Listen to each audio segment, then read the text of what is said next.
আমি দেখেছি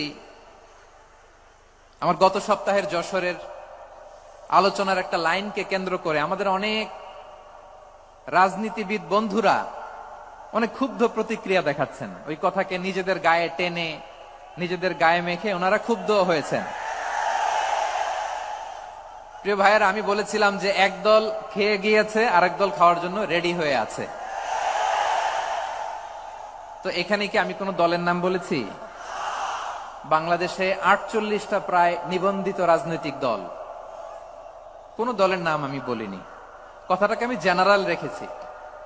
দায়ীদের বৈশিষ্ট্যই এটা, দায়ীরা জেনারেলি কথা বলে, যার যেই মেসেজ নেয়ার তারা সেখান থেকে নিয়ে নেয়।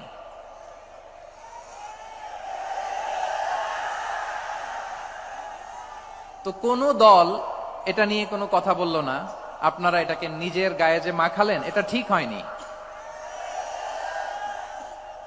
আমি বলবো যে এটা খুবই অনভিপ্রেত হয়েছে। কোন দলকে টার্গেট করে বা কোন দলের পক্ষে আমরা কখনো কথা বলি না।